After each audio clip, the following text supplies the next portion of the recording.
Give me a D and a G. It's the Dawg and Gus Show. It's the Dawg and Gus Show.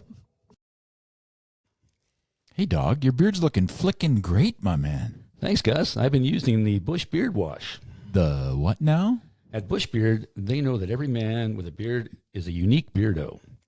And that's why they offer a wide range of products to cater to every beard's needs. Whether you have a long and luscious mane or prefer to keep it short and sharp, their products will help you achieve that perfect look. From the nourishing beard oil and balm to the refreshing beard wash, their products are made with all-natural local ingredients to keep that beard healthy, soft, and lustrous. The beard comb and brush are designed to detangle and shape your beard, making sure you always look your best. At Bush Beard, they're dedicated to providing the best possible grooming experience for all the beardos out there. So why settle for an average beard when you can have a glorious, well-groomed one?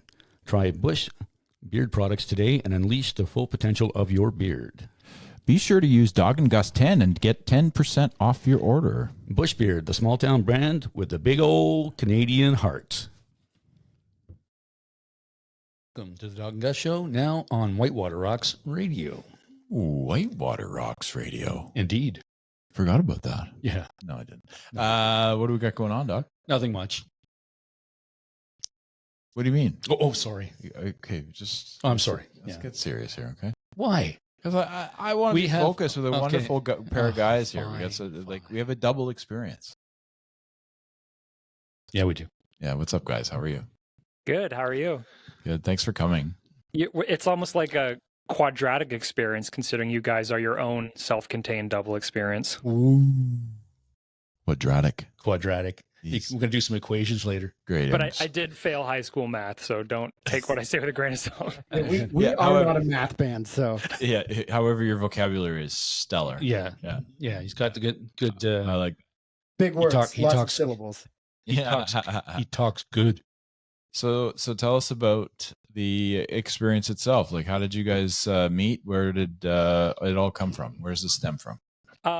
Well, Ian and I were first met in the Ottawa scene, just playing in different bands. Like, this was like we were still teenagers, I think. And over time, members from our various bands kind of drifted apart. So initially, the idea to form was like, hey, well, we are sort of like filling the missing pieces together. But maybe you could talk a little bit about how exactly those discussions first happened, Ian. Yeah. So apart from knowing each other in the music scene, we had a couple friends in common, and one thing led to another. And Brock and I were both kind of at a friend's ringette game of all places. We just happened to show up there. It's like, hey, you're here. Oh, I'm here. And our friend, she was playing ringette. She was doing a great job.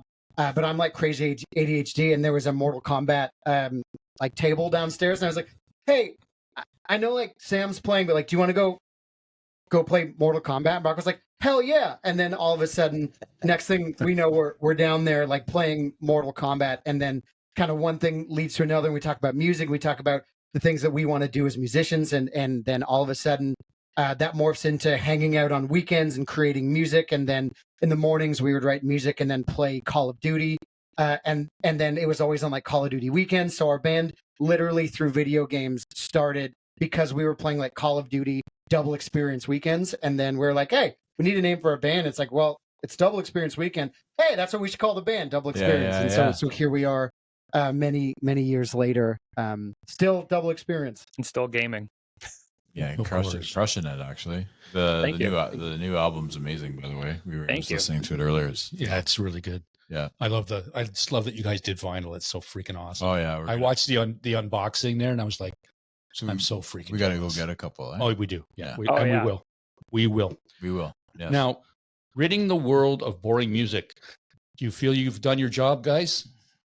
I would like to think so, only because, to Ian's point about being inspired by video games, the music we make is still in the rock genre, but we just don't really harp on like the sex, drugs, rock and roll side of it, only because haven't like 100 bands just in the past year alone attempted to cover that. But we really do feel that we're definitely an anomaly when it comes to our lyrical subject matter. So I won't say sex, drugs, and rock and roll is boring by any means, but I do think that it's well explored territory, and we were just like we can offer something more and make people connect through these these amazing visual and audio storytelling that is the modern video game. Well, and some days I'd like to think our work ridding the world of bad music is done, but there's always another criminal for Batman to put away. There's always another cat to save from a tree. So I feel like, although Undefeated's out and we feel really good about that album, there's still plenty more work to do. It's great. Excellent. And we love all the work. So that's great. And thank you for the Batman reference, by the way.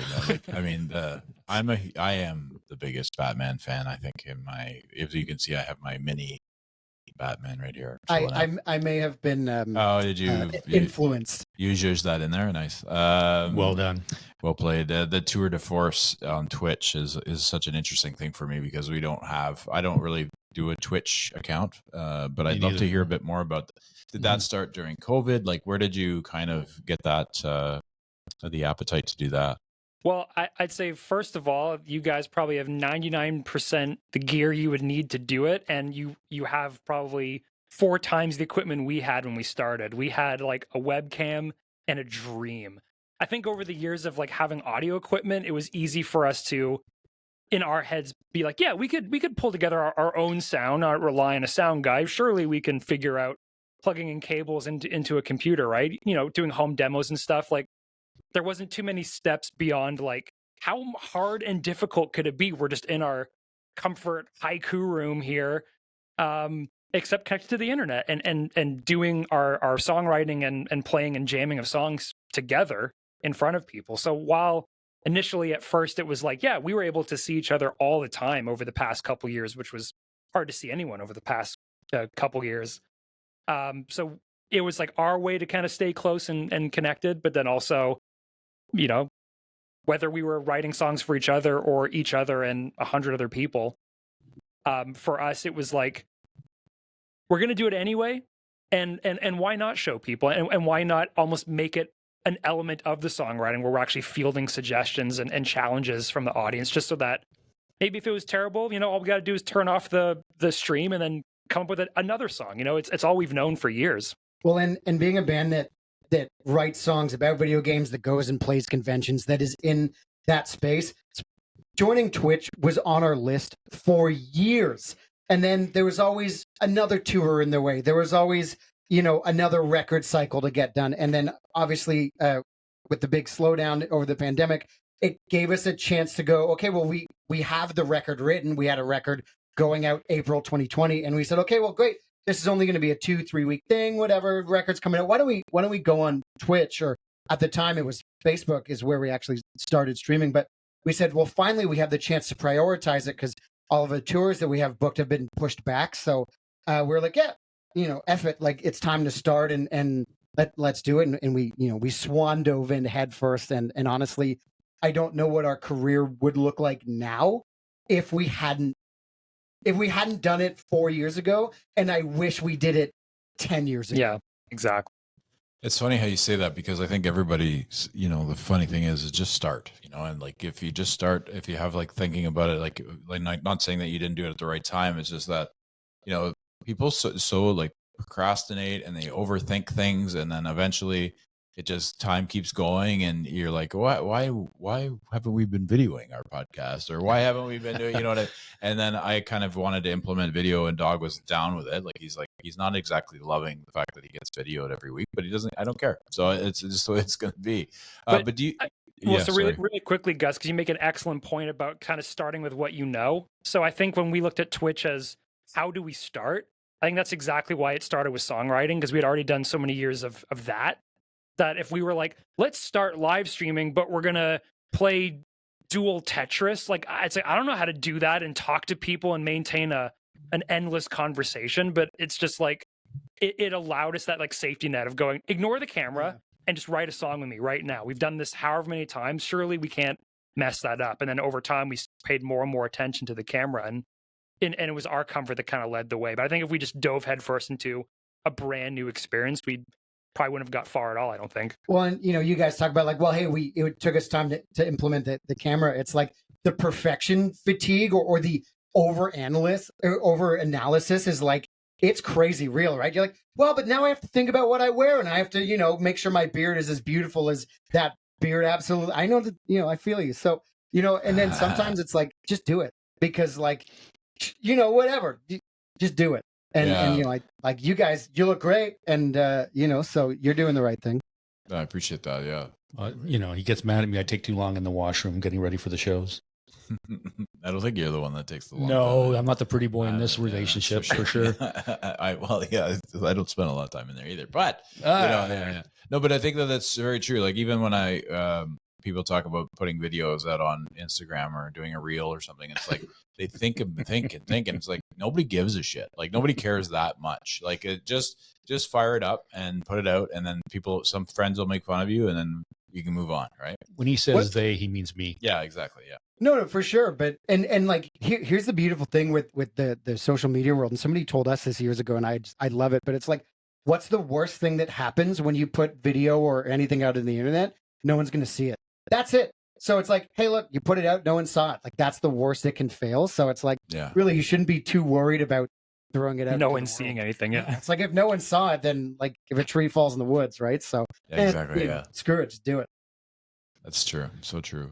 Do you think that the Twitch, that like your Twitch account sort of helped push your music out? Because you have so many listens on just like a couple of your songs are well over 1 million and 2 million even. So do you think that helped, or do you think that was a big part of it? Or do you think that just you got to be able to reach more people? I think for me personally, I see Twitch as a place where a community can kind of gather, but I don't really see it the same way as many artists probably see like TikTok and Instagram, where we all know what it's like. It's, picture being it's 11 o'clock at night and we're just scrolling away on like countless videos and stuff that you follow. Most of it you don't. Some of it you'll never even see again, and it's all just that feels like it's addicting, just being new things. It literally and I think on Twitch, I mean, no matter how well you get the lights or how you design the room, it's the same thing. And I think people, from what we've noticed, the people who come into our community are just there for like the hang. They're not really there to like be wowed and amazed by the best covers, watch songs get written all the time. It's just a place for them to also hang out with their friends. So I don't think Twitch is like good for growth, but I do think it's, if your band is growing, it's the best place to let people, enjoy like your band's energy, as opposed to having to like, do 100 takes over and over again of a TikTok reel or something, Yeah, I think it's a great place to turn warm fans into hot fans. And I think like that is sort of the great opportunity of it, where it's like you bring them into this world. There is no more frontman mystique. There's no more guitar player mystique, unless like we're, sleep token and wearing masks and no one knows who we are. But, so I think it allows people to come in and then they buy into you and they buy into what you're doing. So I think I don't know that if we didn't do Twitch, we still wouldn't have 2 million plays on some of those songs. 2 million is crazy. Didn't realize they were that high, but 2.7. But I think it helped make the other albums. I think it makes our music, their music, way easier than trying to hit 50,000 people through a Facebook ad going, this is a band you should care about. Now there's a couple hundred people who are diehard fans of our band spreading the good news of Double Experience, which is way better than sort of any online campaign that we could run. Yeah, it's so true. There's a great essay that I read once. It was called 1,000 True Fans, and if you get 1,000 true fans, they'll tell everybody about you, and even one true fan that tells a couple people is amazing, right? So it's a very interesting snowball effect. Well, it grows exponentially, right? It keeps 2, 4, 6, 12, 15, whatever. Not 15, but I mean, like looking at Listener Mine, like that's a 2,744,000 listens or downstreams. So that means that you made $27 or thereabouts. Yeah. Oh, it's ridiculous. Well, and that's the thing. Like we try not to because it's so easy for two people who love data and all that nerdy stuff to be under the hood all the time and looking at all this stuff and trying to figure out why it clicks together. And I'll admit, in the past we've tried to at least not recapture lightning in a bottle, but just understand like, well, why did these songs do really well? And because we have songs like, hey, for every song you're talking about in the 2 million range, I could point to you songs in the 10,000 range that no one's heard yet, right? So it's like, for us, it's to look at the whole scope of a catalog, because first of all, we do feel prolific compared to most maybe bands of our tier. Most bands are lucky to get the ability to, as you say, finance $27 streams at a time, like an EP, before their band kind of just hits a wall. And it gets discouraging fast if you just start only looking at the metrics, only looking at what you're making or what you're spending. And I think we've been able to at least keep our head above water and focus on the songwriting part. And when, lightning strikes in the way that a listener mind does, it's just sort of like it feels great, but your nose goes right back to the grindstone. And if we just kind of keep writing and don't try and like look up too long and pay attention to why, Well, and I think like we're really bad judges of our music. So like all of the songs that have 750,000 plays or 100,000 plays are not the songs that we thought were going to get those plays. So like we're really bad judges of those, but I think, as a band, the fun part is like, listener mine, crass consumerism and economics, to just get in that for like 2 seconds, like, listener mine's paid for the songs that we thought would do well that didn't. So, like all things considered, it's like it's been good because it allows us to maybe take risks as creators because we have a bunch of songs that are doing. Yeah.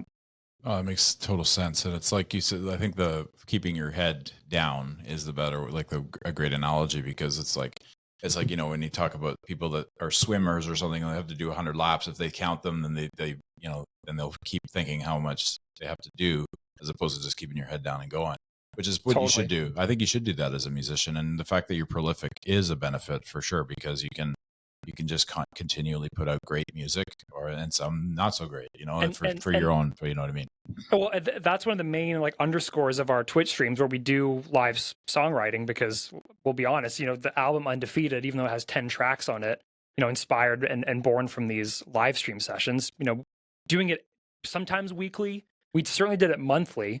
So you look how over the 4 years we did that, and then some songs that were just sort of like, using AI and just trying to, quantity, how many unhinged creations can we create here? Yeah, our main underscore is like, look, you don't always jam out Stairway to Heaven every time. So many people in our community don't call themselves musicians, but they're painters, or they want to write, fiction or dance or whatever it is. And we're just trying to say, as musicians, you have to like step up to the plate, and you can't just, as what we said 10 minutes ago about the perfection fatigue and imposter syndrome and all those things that really just inhibit creativity. We're trying to use our streams as like, throw all that away and let us be the first to go, yeah, we've written and released, songs that have done poorly, but poorly compared to what? A song with 2 million streams? Well, yeah, but we're still pretty proud of the work that doesn't reach those, Yeah, and I wasn't downplaying like that you had bad songs. It was just that, you know what I mean? It's like, Oh, but we do. We know. We know. Yeah. How much fun was Montreal Comic-Con for you guys? It was, Ian, you start telling the story and I'll go grab the thing. Yeah. So long story short, we wound up getting passes that we weren't supposed to have. So we had a certain level of pass, and through our silver tongue devilry, we wound up with like the guest pass. So we managed to like sneak into like the green room. So there's Gus Fring just hanging out there, just sipping coffee, and there's Dr. Crusher, just like Vincent D'Onofrio, D'Onofrio, just playing Angry Birds and stuff. So that, like, from a people watching perspective, like, that was really cool. Yeah. Like I love Star Trek, so they had like a whole bunch of Star Trek actors there, and then it was just neat to be able to do that. So from a fan perspective, that was really cool, and then from a music perspective, it was great because we got to connect with people who literally nerd out about the things that we nerd out about, and then write the songs about and have them connect. What I don't think I had thought, or maybe they brought us in as guests, but I didn't connect that people would come and be like, oh my God, I can't believe Double Experience are here. So like that was pretty cool as well. Like people like, I discovered your band on song X or song Y. And I was like, oh my God, like you've been listening to our band for like 7 years. Like I can't believe that. Yeah. Very And, cool. as someone who would, gleefully stand in line at Comic-Cons basically all over North America. So I've been there. I've been the guy in line trying to get autographs from people. And this year they actually gave us this our own sign, right? Ooh. So it was like, that was the coolest thing for me because, it wasn't just like, here's a little folded piece of paper written in Sharpie as like, here's where your band sets up. It was like, they had a nice table prepared for us. So I think that was like a real, not full circle moment, but it brought me back to those memories of standing in awe in places like Comic-Con. And even then there were only like 10,000 attendants at the time. And, it was really more like workshops and it was really informative and really celebrating the fandom. These days, Montreal Comic-Con, this year's total was 65,000 people in attendance. And it was just total, like, it was like a mob of people. Like, you know what I mean? It's like convention culture has grown in the time that I've been going, and then our band has grown in the time that we've been going. So it's really cool, a really cool weekend for us, I think. Yeah, the show was great. We did a songwriting panel.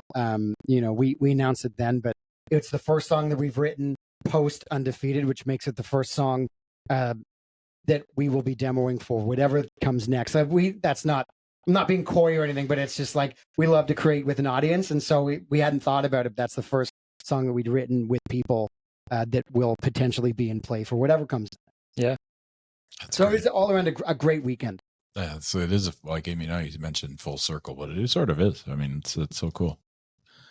I have a kind of a strange question for you. Well, that's perfect. Yeah. Well, is the new album smell the same as the new car smell? Oh, that's actually a really good question. Wow. What I'll say is Found. that vinyl probably does have like some sort of things that CD doesn't have. I'm not going to sit here and be one of those guys that waxes prophetic about the vinyl records and the superior. Can't you hear the paper? Like, I'm not going to be one of those guys. But I will say that, especially when your delivery's been sitting in the sun for a week of delivery time, that warm wax smell, it was definitely like an odor compared to like plastic and a CD falls out and it's like, here's your album, Yeah. No, that's a great question. I mean, that's I was just because I watched the unboxing. You ever had a new car? Yeah, I've had many new cars. Oh, new? Yeah, brand new. Proper new. Yeah, proper new. Well, good for you. Yeah. But I'd I've never had the experience of opening up a box of my new albums. Yeah, that would be and going quite an experience. Yeah, no, I think that's a very good question. It smelled like, well, yeah, the other answer, that doesn't mean trying to decorate it. It probably smelled like shipping tape and minimum wage. If you wanted to put an odor on it, that's probably what it smelled like. And wet cardboard or something. Yeah, exactly. Mexico. And not because Ian chewed on it, but because, Well, I love the color scheme you guys went with is amazing too. It's such a great, it's different. Yeah. And that's why we need to have them, because I just need to have it. Oh, for sure. Well, we'll definitely, after this podcast, talk about how you guys can get one. But, and that for us it was really special because more than just cool artwork and everything else that we tried to like really big brain energy, like why we picked the colors we did. But I still think the coolest part of the vinyl is that it acknowledges everybody who participated in the financing of the record through things like Twitch and Patreon. So for us, it's like, it really was like this, like, it's like the best group project I've ever been in. Yeah. And I've been in some terrible group projects, but this was like a real winner in my opinion. I'm sorry you have me as your group project partner.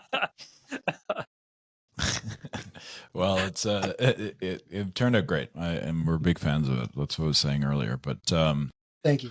When you talk about Patreon, like, so how would you say somebody was trying to get into starting a Patreon? Like, what kind of background do you need to have in that? Like, do you need to have a bunch of followers? Do you have to have something going before doing that, or do you just create it and then see what happens?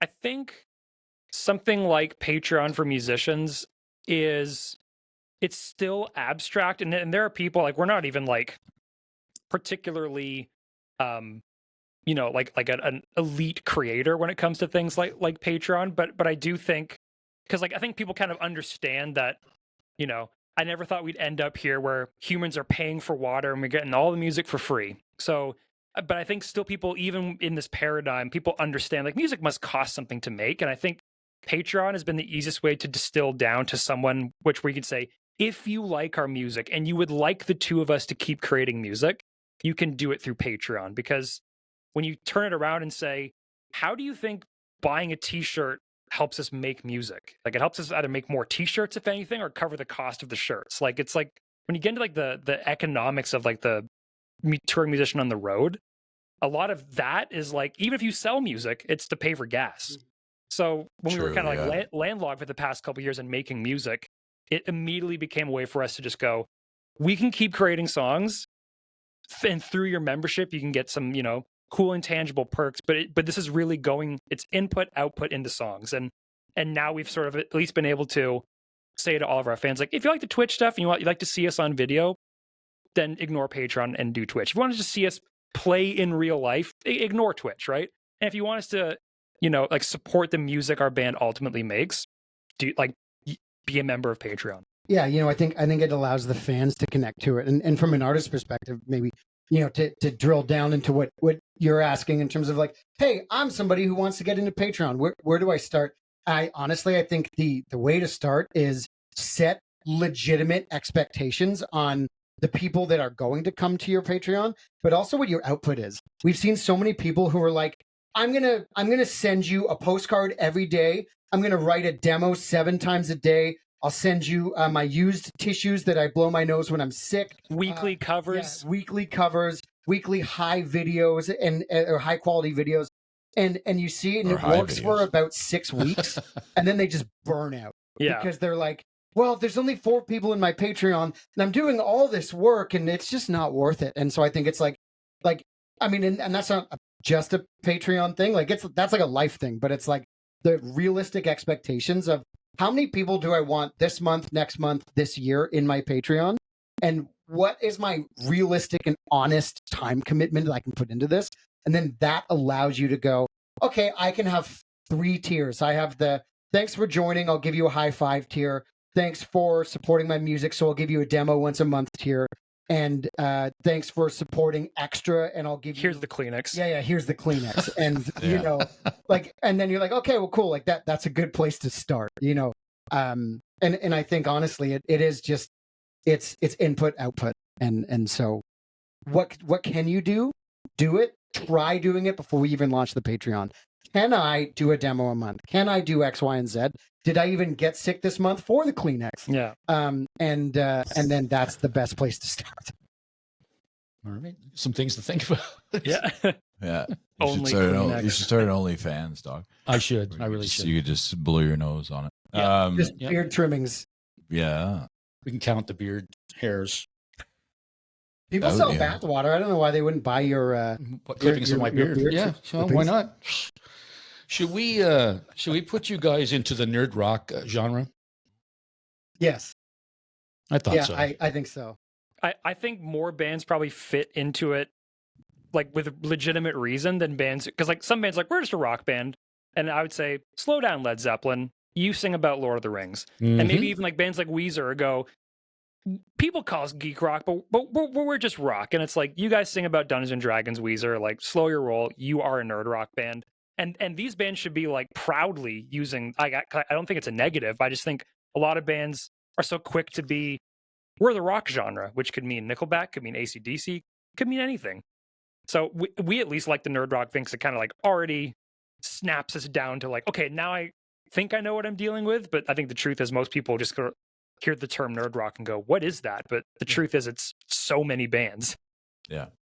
Including the like Offspring. Yeah. Because they're like all nuclear, like they're it's just rocket scientists. If you listen to some of the words of songs, you just realize, hey, like you say, Zeppelin is like, does anybody, like a lot of people don't realize that they are talking about Lord of the Rings in one of their songs and stuff.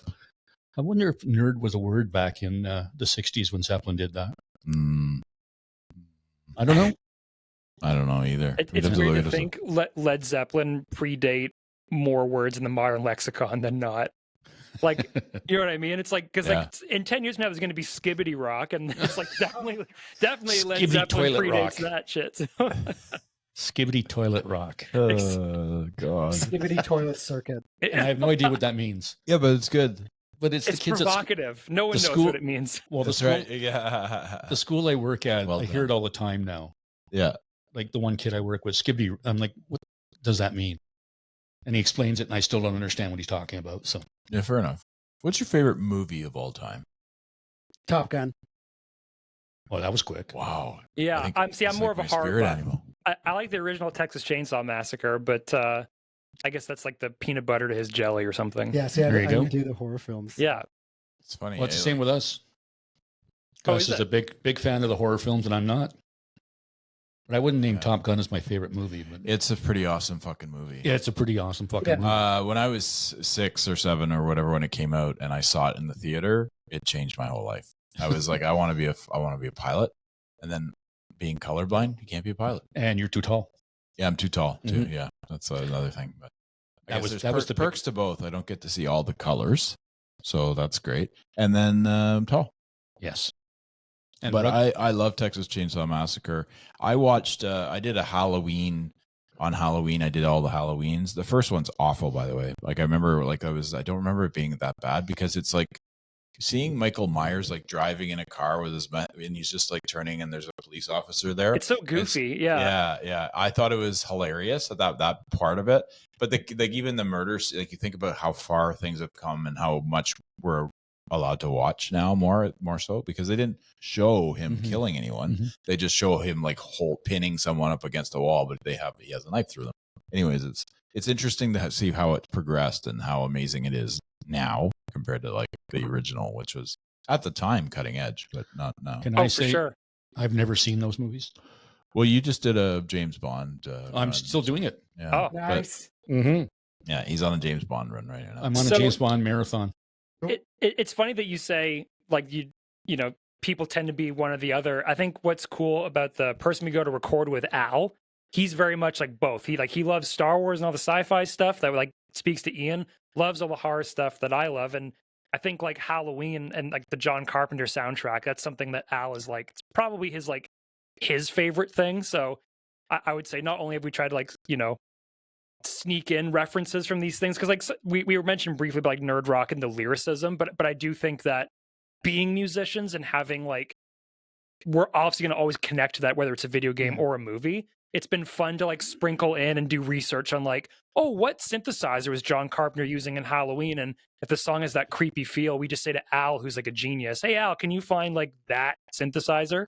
And then he'll go and find it for us, and we go, yep, exactly that. So it's like, it's cool to, we might not know all the words or terms, but being the musicians to listen to this stuff, it allows us to sort of like make our point a little bit better and more succinctly, that we actually can sort of understand what was going on in the music of Star Wars or the music of Top Gun, or et cetera, et cetera.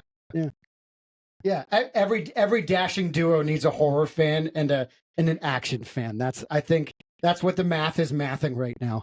Although I like both. Yeah, so you're both, because I really don't care. That's not nice. So No, I just don't care. because I have dual personalities. Yeah. You know. Well. Awkward. What band are you getting into right now? Anyway, like who's on your list that you're kind of listening to right now? So, by the way, if you ever want to stump a musician, asking this question is a surefire way, because like I like to think I have an appetite for all genres. Like, typically people would say like, I like anything but country. And it's like, no, I think there's some good country stuff. I wouldn't say I'm like only listen to country. I wouldn't say I only listen to metal. I as long as it's creative, I can't listen to something too long, because for me, the way I enjoy music is wholly and completely, and I want to just listen to the same song when I find one that's exciting like 70 times in a row. So I think that's forced me to be like, every week I need to be having a new flavor of the week. So who's your flavor of this week? So I think my flavor of this week is there was a really old Northwest garage band called The Unusuals. They are like, they're everything to me right now for whatever reason. Like, they have a song called I'm Walking Babe, and that is like, for some reason, my coffee's done, strut around the house. It was the same kind of like music era that had that Louie, all these sort of like bands that kind of would accidentally write these really hooky songs, but they were just like messing around, like these kids who were just for some reason be like, these chords click together, and it's like it's almost atonal. They really leaned on just like repeating stuff over and over again. It was almost like proto Ramones or something. Sorry. You ask a musician his flavor of the week, you're going to get a really nerdy musician answer, but that is mine. No, it's all good. That's why we ask. What about you? So I'm like, my musical tastes are pretty like ADHD. So like, apart from, you know, the big name artists that I've just been crushing, I think there's a band that actually that you and I love to go back and forth on bands. Like you've shown me some cool bands, I've shown you some cool bands, and there's a band that I really like that I wish were bigger. But they're a band called Iron Tom, and I love this band. They represent everything that's like new rock to me. They have a song called Kid Midnight, which is like it. Think of like the riffage of Royal Blood with like the I don't give a fuck nature of like, you know, maybe punk rock a little bit, and then it's wrapped up in this like really clean but like garagey kind of sound. They're a really cool band. That song's really smart, and I think that they're doing all the right things for rock and roll, which is like they're not just leaning on pop tropes, which I love pop music, but they're writing great songs without it necessarily having to fit.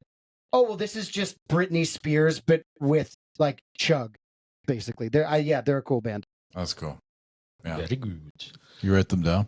Yes, I did. Sweet. Because we love when we hear new stuff, we love to go check them out because it's great to learn new bands, and it's always fun. Like to listen to musicians talk about bands that they like. It's fun for us because you guys listen to it differently than we do. That's true. The amount of nights I've lost sleep deconstructing in my sleep people's songs, like top whatever, but like, you know, we're going back 7 or 8 years, but Taylor Swift, she put out that song called Style. I didn't sleep for a month because I was trying to deconstruct in my brain while I was sleeping all of the counter melodies and all of the melodies and the structure. And I would wake up at like 3 o'clock in the morning singing this song at the time, an artist that I literally hated this artist. But there was something about that song that I was like, I don't understand why I love this song so much. And it's like, so yeah, see, we definitely listen to music differently. It's funny you say that because last night I also had Taylor Swift playing in my brain, except there was blood coming out of my ears at the very thought of it. So it's interesting that we both stayed up late at night thinking about that. That's wholesome. Yeah, poor Taylor. I've been staying up late watching carpet cleaning videos.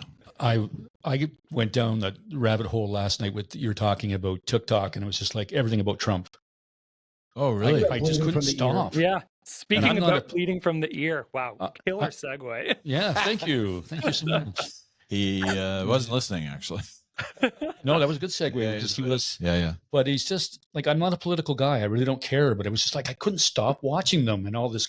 And then it kind of went into Caitlin Clark and how she's the best and blah blah blah. And everybody hates her, and I can't stop. Yeah, it's okay. Yeah. You got to just turn it off, bro. Well, yeah. You can't. I get it. I get it all. I get all of it. No, when my phone runs down, when my phone dies, find I'm done. Carpet cleaner side of TikTok right away, my friend. That's the good stuff. It's like white noise. Yeah, you know the ones where they have the double video, like there's like a half video here, and they're cleaning a carpet here, but they're talking about something really important here. 100%. I'm down here. I'm just watching this. Yeah, but like those carpet cleaning videos are legit, right? It comes in full of mud. He's got that buffer going. Oh yeah, it's money. It's so pleasing. It's aesthetically perfect for me because I'm a neat freak. So Yes, it's like I could do that to my carpets. And, It's very true. And then I'll tell my wife, and she'll be like, "Our carpets aren't that dirty." No, But fair enough. All right. no, they are funny. You know, Isn't that the danger of TikTok though? Like, oh, I could do that. Yeah. Oh, yeah, absolutely. Totally. Save it. I'll save it for later. 3 in the Never morning. watch it again. Never, ever again. Yeah, you're doing cleaning carpets at 3. But it's saved. It's in there somewhere. What's the worst piece of advice someone gave you when you were starting as a musician? Damn. Another great question, by the way. I've never stopped to think about the bad advice, obviously, because like typically the question's framed as like the best advice, but I think like worst advice is probably something to do with like I have to believe it's something on more like the booking and touring side of what it is that bands do. I don't think we've ever been led astray by people on the creative sides of being in a band, or people who would like, here's how you should approach marketing. Like, because like we don't know, we're not marketing experts, but I do think that certain decisions on the road maybe, or like, Well, so bad advice that sounds like good advice to musicians is, boys, just get in the car and go. And we definitely heard that a lot in our young careers. So you don't think about it as a musician. Like, you're like, what do you want to do? You want to make a TikTok with your guitar? Do you want to have a Twitter account? No, you want to play shows. So as a musician, you're like, yeah, I want to play shows. So let's get in the car and go. And then next thing you know, you've hemorrhaged, $30,000 of in gas and trailer fees and in hotels and everything.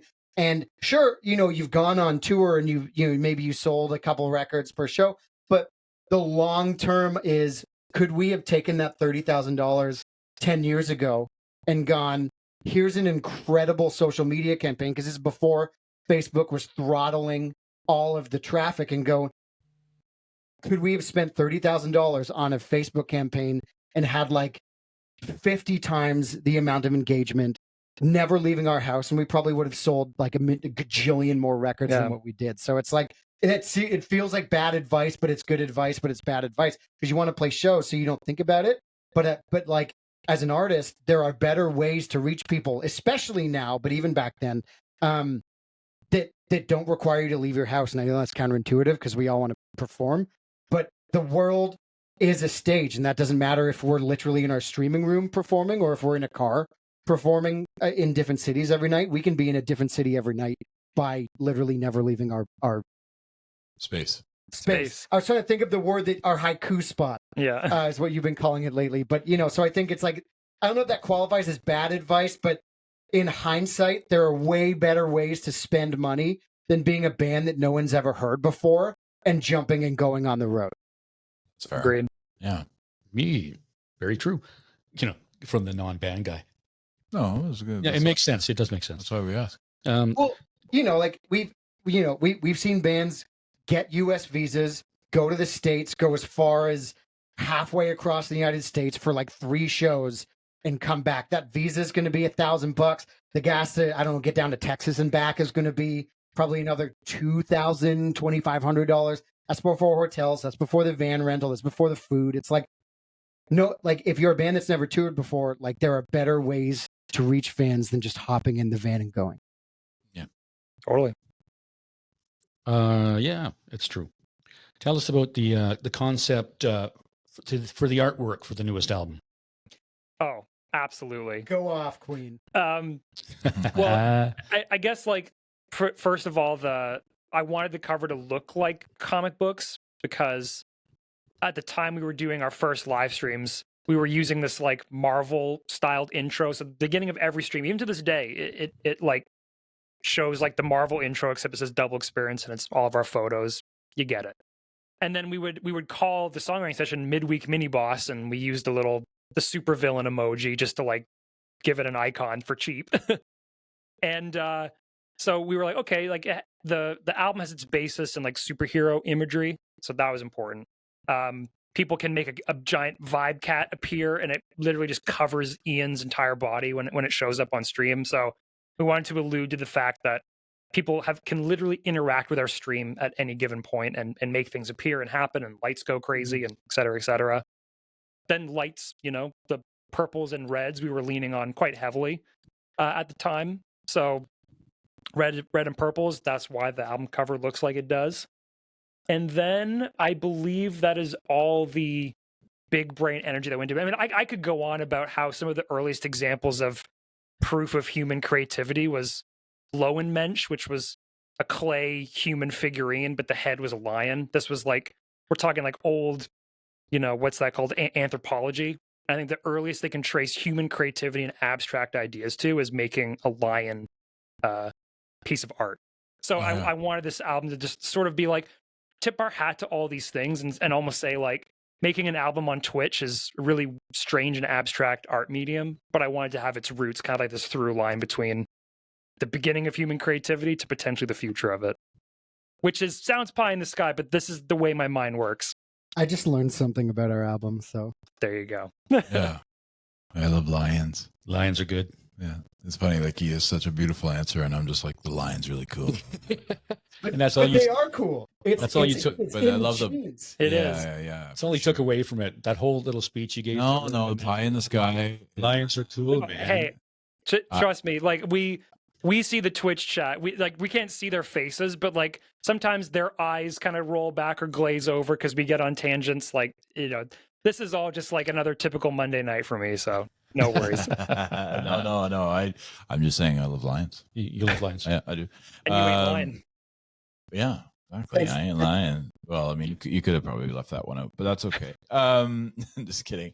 How do you guys deal with creative blocks if they come up? When you guys are so prolific, and it's must be challenging to keep it going all the time. So how do you guys deal with it? So I think there's a short answer and a long answer. And the short answer is, the more you flex that creative muscle, the less you'll get blocks. It's like going to the gym kind of thing. That's like the boring like answer. But I think the longer answer is, we live in a world now where we have so many things at our fingertips that can be inspiring. Making music isn't just sitting there with a guitar. It's not sitting in front of a piano. I think making music is the act of thinking about it. And so I think when we talk about, I'm just going to stream I'm going to scroll on the TikTok for hours and hours and on end, you know, I think sometimes, especially as a musician who has lived a fairly stable life, trying to get in the headspace of other people's emotions where maybe they're more at a spectrum is really hard. So I find things like TikTok very, very inspiring to be like, okay, somebody's pouring their heart out into the world.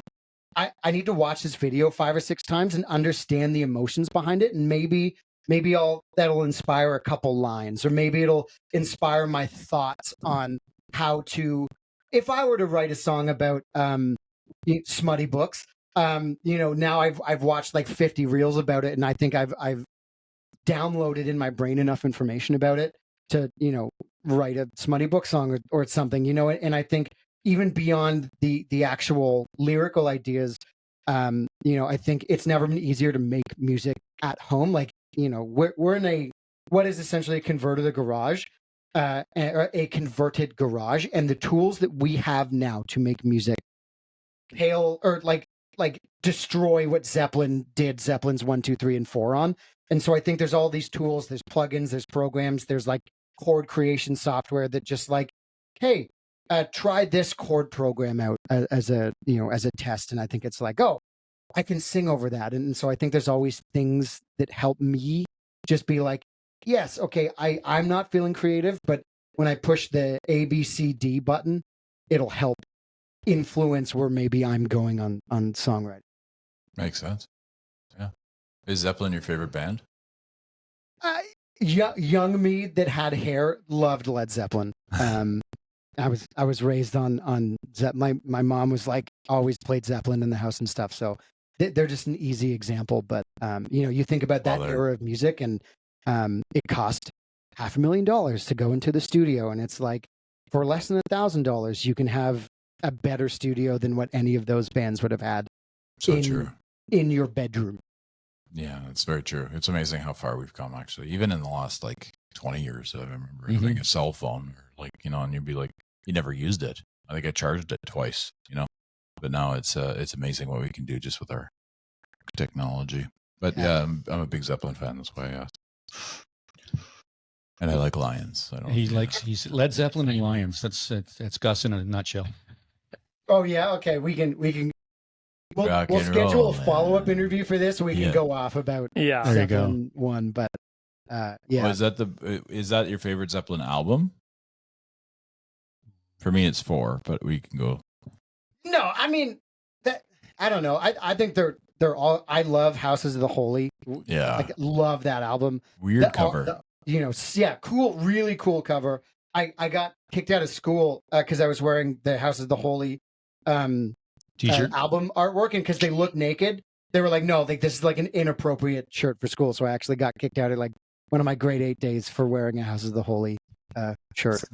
Good for you. Well, they do look naked because they are naked, I think, in the whole thing, right?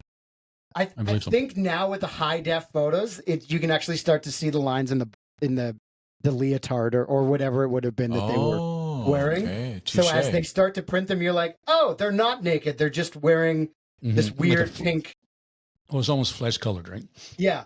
I like that. Yeah. I thought it was weird, but now it's not. There you go. Yeah. In Through the Outdoors, another great album too, though. Oh, very good. Mhm. Yes. Who's the bigger geek?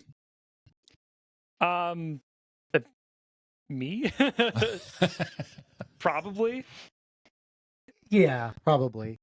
Well, about different things, but yeah, Yeah. for sure. Yeah, I think so.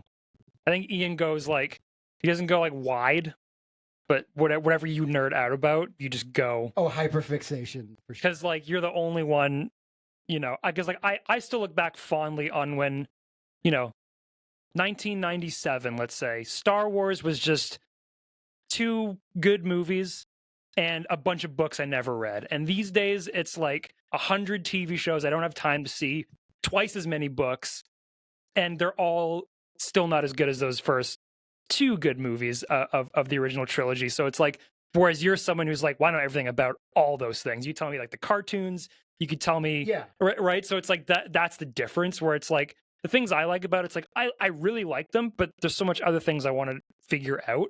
And you're just like, not me. More Star Wars all around the clock.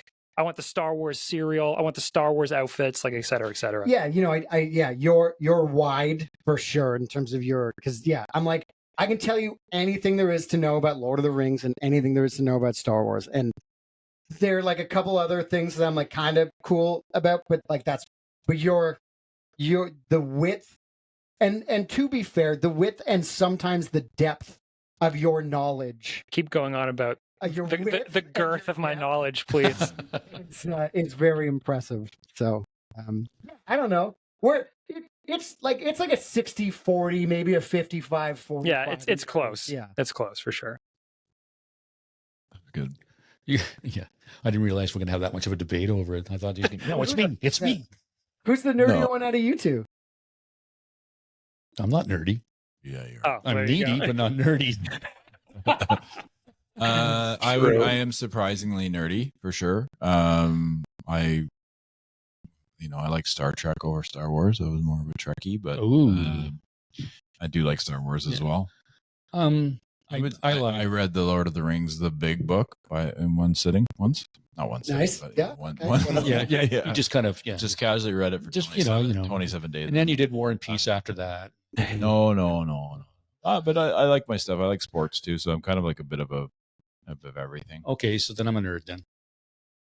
But you can be a nerd and like sports because like think of the analytics people. They're like they love the data and they're like, yeah, I work for the Ottawa Senators and I all I do is crunch numbers about the sharpness and depth. No, of the skate blade. it's worse than that. Everyone who like used to kick my ass over painting orcs and goblin Warhammer figures had fantasy football leagues, right? You know what I mean? So it's like, Yeah. it's their D&D party for jocks. So Exactly. Yeah. Especially like you say, the analytics. Or like we golf with some guys that are like that. Well, so and so is ERA, and is I'm just like, oh yeah, okay, but I really don't care. I'm not a big analytics guy because I think that I'm more of a purist. I think that you leave it up to the athlete. You don't need to take a guy out because some numbers are telling you that. You have to let the person do it. But that's me. I don't, and in golf, I love when people say stuff to me and then I just, beat them. Yeah. So like again, it's not like I just say thanks for the info. I'm just gonna. I'm just gonna put that in my back drive. pocket. Yeah, I'm just gonna beat the. I'm gonna put this put it in my back pocket and. But no, I like it. I think it's interesting and it's very. I love mathematics, so it's good that mathematics is brought into certain things. But I do believe in purism when it comes to certain things. Like you don't touch some of the Star Trek stuff. You just leave it alone. Just leave it all alone.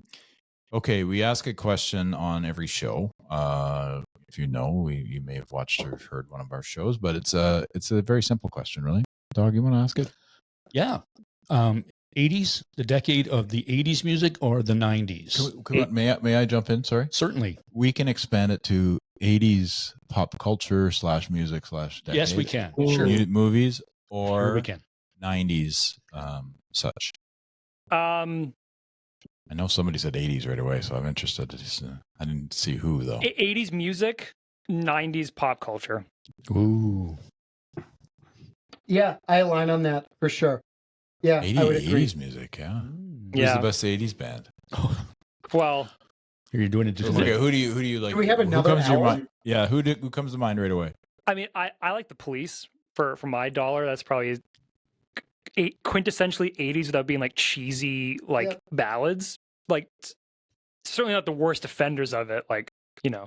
No, I would agree with you. I think well, that's like a loaded quick because like we both love the Police, so like I think like that's an easy answer. I think like Sting is one of the smartest musicians of all time. Not to feed into his ego any more than it already has been, but Small ego. fantastic band, huge band, but still underrated. I think in terms of like songwriting. There's so many bands that like were kind of grew into the 80s though, so like that had amazing 80s. So it's like it is, but like the music then was great. Like no offense to grunge or anything else. Grunge sure changed the world. It's great, but like so did so many other things as well. Yeah. You know, like 90s had grunge and the 80s had Poison. So, you know, like it balances. Yeah, true. I like their answers. Yeah, I know you would. Mhm. Yeah, that's good. Well, it's the Because first- I kind of I don't agree on the music, but that's okay. But I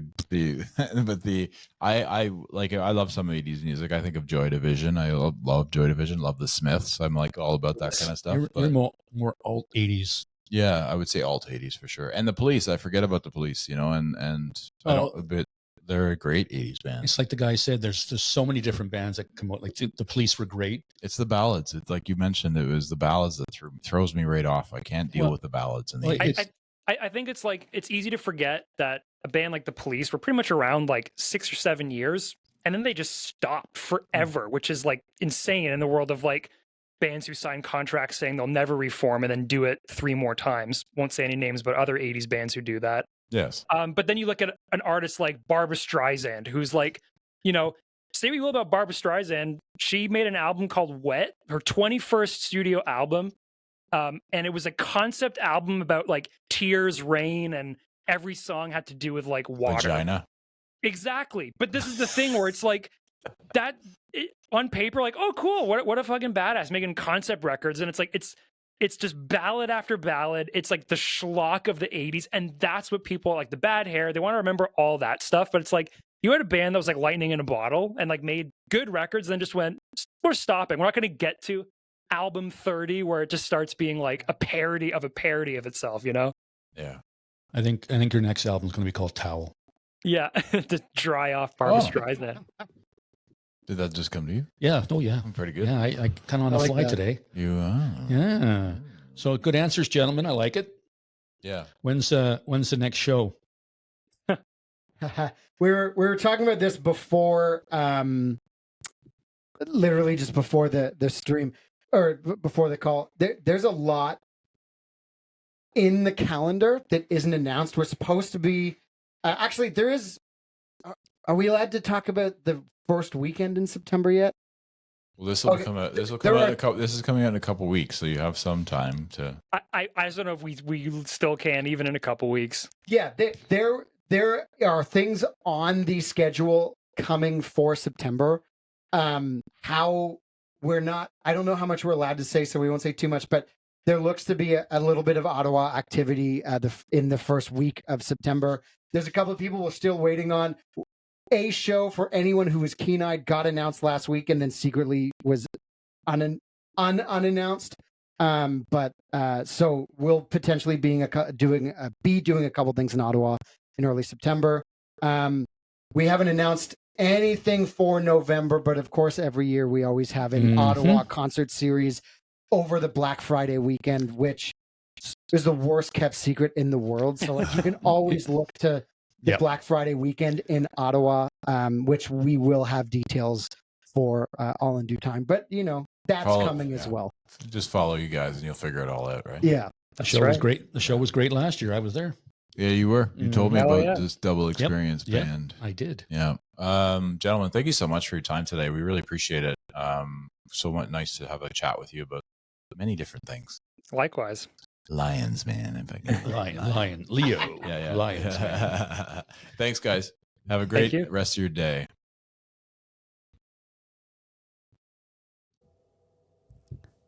Dawg and Gus, Dawg and Gus, Dawg and Gus.